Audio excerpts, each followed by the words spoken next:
Master Office Déco, absolument tout pour votre bureau et maison.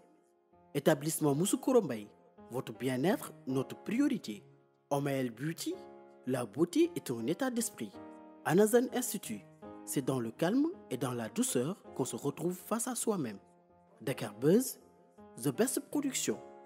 Hôtel Casino du Cap-Vert, nos partenaires automobiles et nos partenaires stylistes vous offrent votre série Belle-Mère.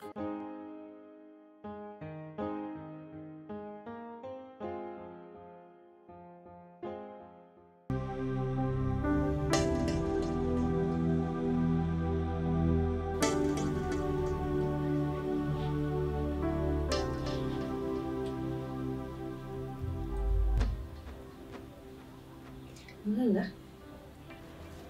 c'est quoi ton problème? Qu'est-ce qui se passe? Lan moo ko fi jaar rek laa xamul. Suba ba léegi nga tëdd nangu wax ak man faale woo ma. Bu doon sax ku ko jaar la ñu mun a wax. Kii nga xam ni bandi la woon. Tax na nga déprimé wu nii. Delloo si sa xel bi nga dugg ci ko xamante ne moo la tane kii lan la mën a apporter kii mënalu la dara. Tu peux avoir mieux que ça. Benn côté ta mère elle a parfaitement raison parce que fii benn yaay bëggul génn ñu naan la sa goro bandi la woon mais yow tu peux avoir mieux que ça. Un homme qui saura te rendre heureuse.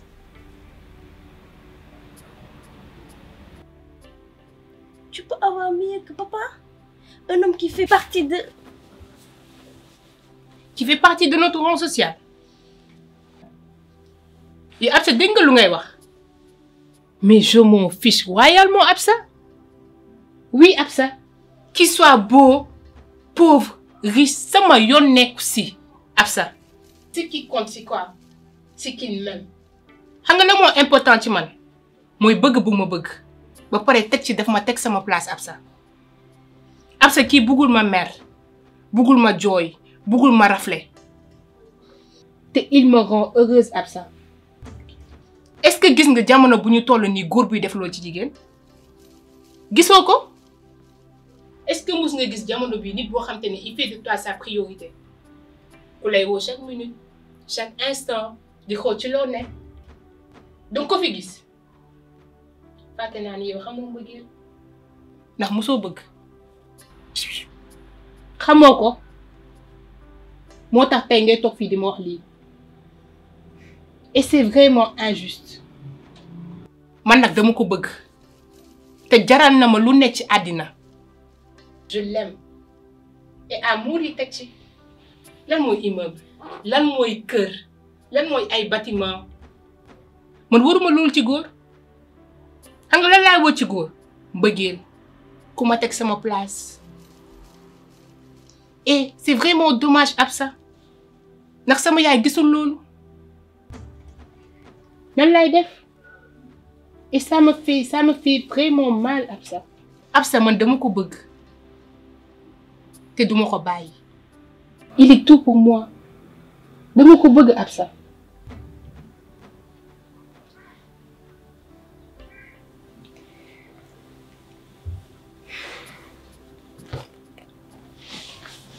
S'il te plaît, excuse-moi, d'accord? Xaw ma ne woon toll na la fii. Je suis vraiment désolée. Excuse-moi, ok? Et tu sais ce qu'on va faire? Tu me donnes le numéro de papa. Je l'appelle. Comme ça, ma wax ko nan lay def ba convaincre maman parce que xam naa sa yaay bu baax. Maîtriser naa ko. S'il te plaît, pardonne-moi yow tamit baal-ma.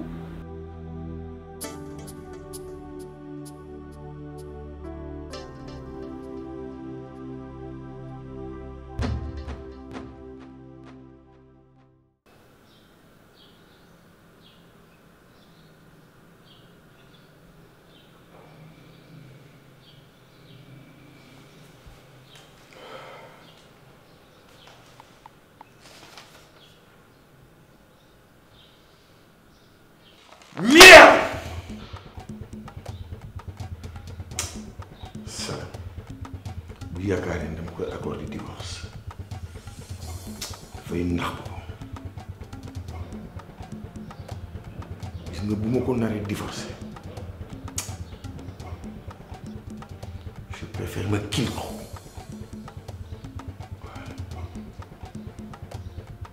ce bâti waaye kay bii waaye dama koy xotti en 1000 morceaux.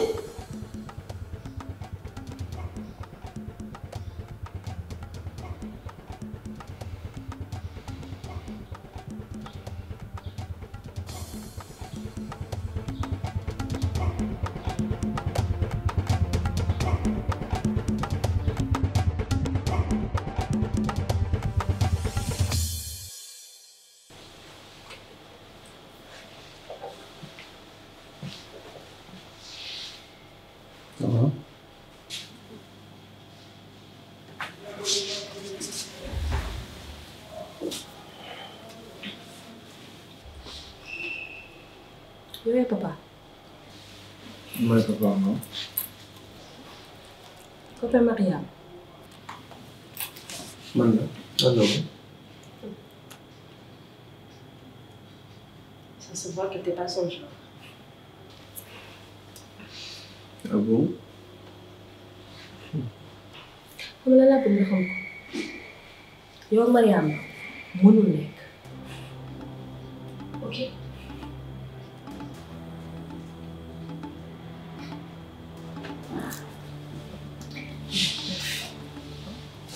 Lan mooy secret.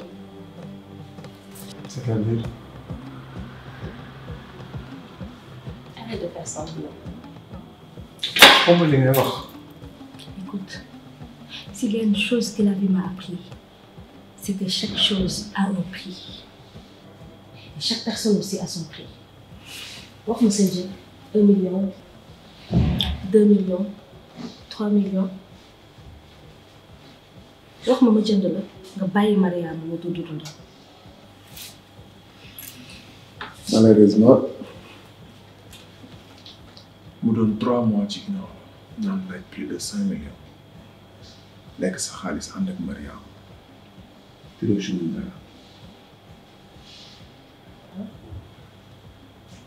Malheureusement mbëggeel du xaalis mbëggeel du prix.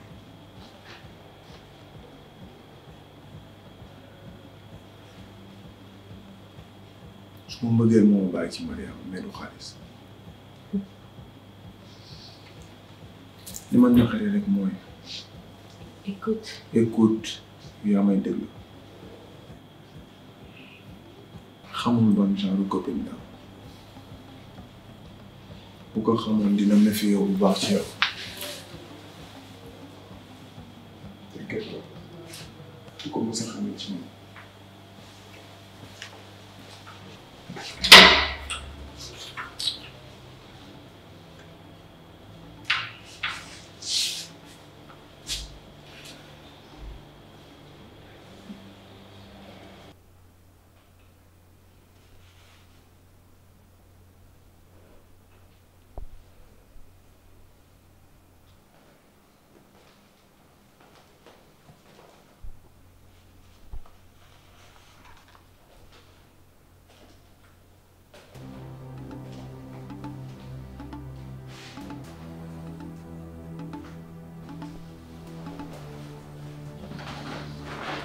Qu'est-ce que tu fous dans mon bureau, Ousmane?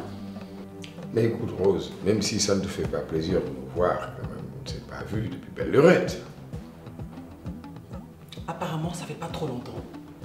Encore une fois, qu'est-ce que tu fais ici? Dépêche-toi, j'ai du travail. J'en suis sûre que tu es venu pour quelque chose. Je t'écoute, à gauche.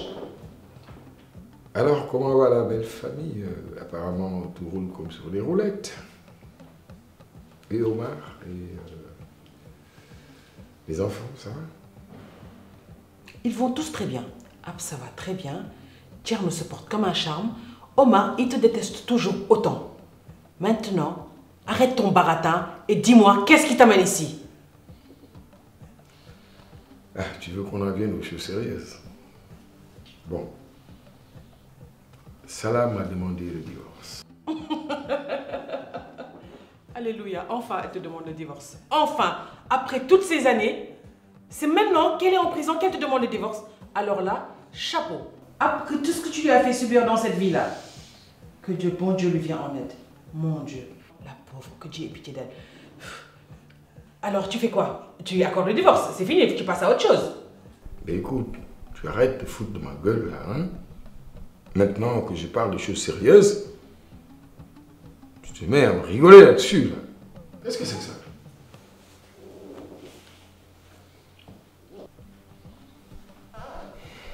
Quel que soit Alpha, je ne lui accorderai jamais au plus grand jamais le divorce. Mais pourquoi? Accorder le divorce? Vous avez signé une communauté de biens, 50-50, 50-50, tu prends ton argent, elle prend son argent et c'est fini. Chacun passe à autre chose. C'est quoi le problème? C'est justement ça le problème. J'ai pas besoin de 50%. Il me faut les 100%. Moi, je ne peux pas me suffire des 50%. En ce moment, je suis en période d'investissement. Et j'ai besoin des 100%. C'est ça. Bon, maintenant, j'ai besoin de ton aide pour ça. Parce que, tu sais, après tout, c'est Astou qui est derrière elle. C'est elle qui l'a poussé à me demander le divorce. Ben, et comme tu as de l'influence sur Astou, ben, voilà, je voudrais que voilà, tu m'aides à changer la situation. Il est hors de question que je lui parle. Si Omar me chope en train de rentrer dans tes histoires, il ne va jamais me pardonner. Tu as compris? Tu gères tes merdes tout seul. J'en fais pas partie. Ah bon? Oui. C'est comme ça? Oui. Tu préfères peut-être qu'Omar, Thierno, voir Absa soit au courant de ce qui s'est passé avec ta belle-fille, par exemple.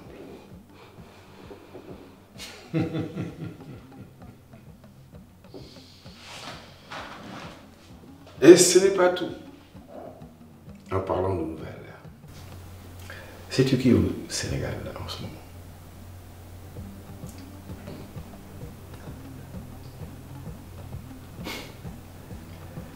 Mame Fatou.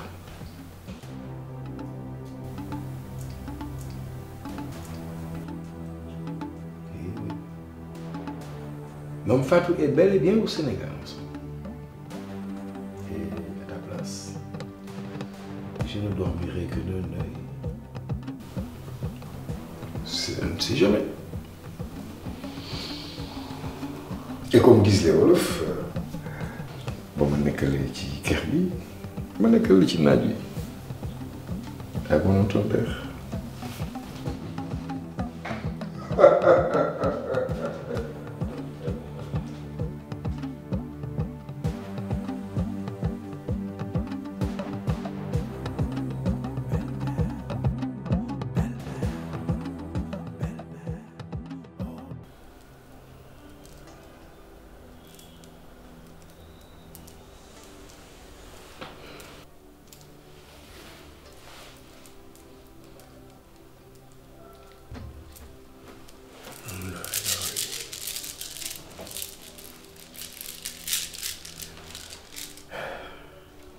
أشهد أن لا إله إلا الله وأشهد أن محمد رسول الله.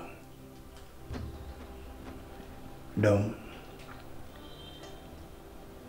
aji gëm yi noonu la leen di xàmmee yàlla kenn la te Muhammad mooy yonentam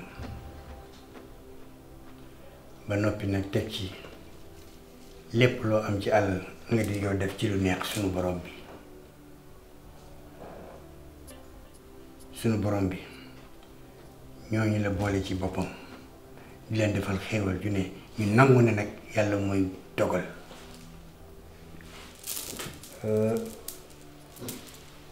doom kon nag war ngaa gën a dolli sant yàlla war ngaa gën a delloo sa bopp ci yàlla ndax yàlla aji muñ ñi la àndal dafa am jamono yu jëkk ya benn giir yàlla wàccee fa benn yonent bu ñuy wax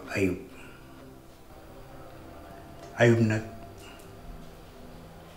bépp xeetu teraanga bu nit di am ci suuf ak njabootam yàlla defal na ko yàlla jox na ko alal jox na ko ay suuf jox na ko ay gàncax jox na ko ay jur ba jox ko fukki bant ak ñeent góor ak jigéen mook soxnaam di ko taaru lool Ayub di waxambaane nekk ci digg dooleem am doole am taar am fit mat sëkk dëkk ba xarit yeeg ñépp ni Ayub dëkk ba naat lool réew ma naat lool ñépp doon xaritam muy dundal di bokk ak moom am alalam ñépp jox ko bopp te teraanga jooju moo njabootam yàlla jox na leen ko lu ëpp ci juróom fukki at lépp luy bànneexu àddina lépp luy ngëneelu àddina Ayub yàlla defal na ko ba benn bés suñu borom ci coobaram ne sama jaam bii day war naa xoolaat ay mbiram seet ba xam fu mu toll ci man xëy suba rek natt bi wàcc ci kaw Ayub ak njabootam alal ja dem gàncax ga dem suuf sa di raaf jur ga di dee ñoom xamuñu du xew yàlla dem ba mu neex ko jël fukki doom ak ñeentam yëpp jël ko ci ni mu ko neexee Ayub des faak soxnaam yëf yi metti lool ci moom amul lu mu dunde xamul lu mu dunde mu jëgg mu jël ay jaamam di jaay benn par benn ba ñu jeex natt bi gën a tar rek Ayub jaaxle soxnaam waaru ñu ne déet ne waaye fa lay yem yàlla ñëw ak mbiri boppam tëral ko cib lal feebar dugg ko mënatul boppam dara lépp lu muy def dañ ko koy defal ñëpp daw ko soxnaa ma la desewoon ak ñaari xarite ba ñu xool yi fi xamuñu lu muy nuru ñu yaakaar ne feebar bi day wàlle ñoom it ñu toxu dem seen yoon mu des moom cundum ak soxnaam yëf yi metti lool ay ati at muy dem na bu ci fukki at ak juróom-ñett nattu bi tegu seen kaw tegg ko lu ñëw rek gën a metti muy dund ku metti lu ne jabar soxnaam def na ko dem na bay bindu ci fu ne mu fay jaay daan dooleem pour gën a dundal Ayub di mën a dundal boppam coono bu dem di ko daj mooy tëral mooy sang mooy def lépp mu metti lool ci moom ba benn bés mu ne sama sang bi yabuma la de waaye li ñu dal day metti na ginnaaw sunu borom mooy joxe mooy xañe te ñu ko tàllal suñu loxo ñaan ko mu teggal ñu nattu bi metti na de Ayub nag daal di yëg boppam mer ne loolu moom du ko def rus na ko ndax suñu borom jox na ko teraanga juróom fukki at kon nag feek teggiw ko moom du moom moo koy ñaan jabar ji mer ñu xëccoo wax ay baat jóg pour la première fois Ayub ne ko de yow li la may chance mooy li ma tëdd fii waaye jàpp ni bés bu ma yàlla delloo ci sama sago téeméeri yar yoon amel nga ma ko dinaa la ko duma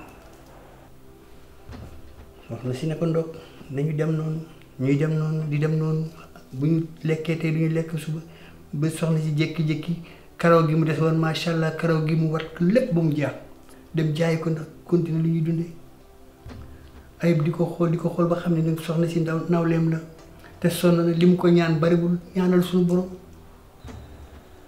daal di tàllal suñu borom loxo ne ko suñu borom yow la démb yow la tey lu ma amoon yow la lu ma ñàkk yow la te nangu naa dogal bi lii ma nekk mu metti ma ak sama soxna bu lay neex suba muy deñ waaye de ni ma gëme woon sa dogal lu ndaa ko gën a gëme yàlla yaay borom yërmande yaay borom xéwal yi loo def ci man baax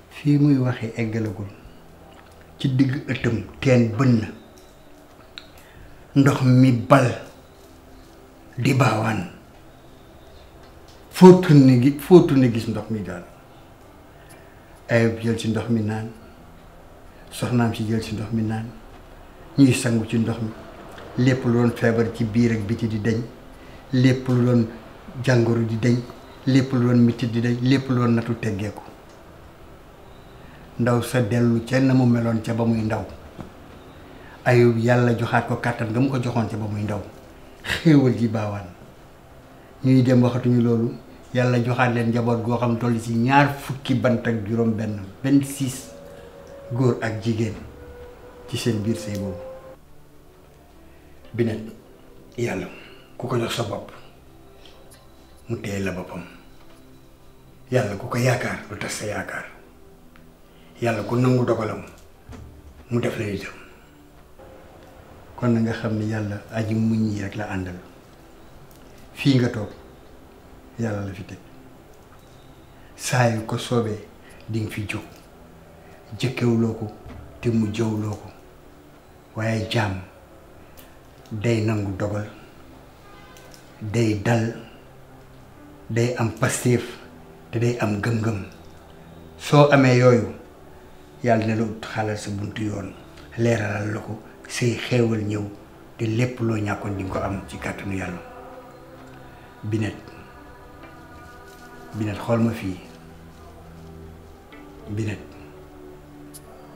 dellul ci yàlla nañu sant yàlla te xam ne lii ñu nekk saa yu ko soobee mu teggi ko te gëm naa ne soo dogoo rek dina ko teggi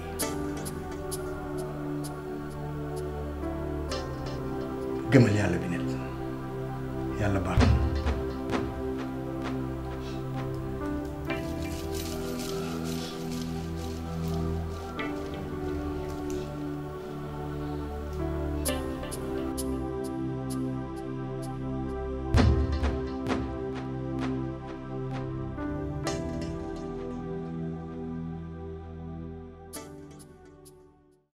Master Office Déco, absolument tout pour votre bureau et maison, vous ont offert votre série Belle-Mère. Oui, ma. Amina maa ngi dégg. Awa dinañ daan problème. Problème. Nee na depuis tey si suba dugg neen fu nekk di war ay meubles mënuñu fexe ba gis ma ne ko na ñëw si yow. Amina. xanaa xam nga mag sa papa bi ñuy ñibbisi lépp fii lañ ko jëndee ci dëkk bi. Fii ma. Fii. Master Office Déco. Master Office Déco. waaw Master Office Déco.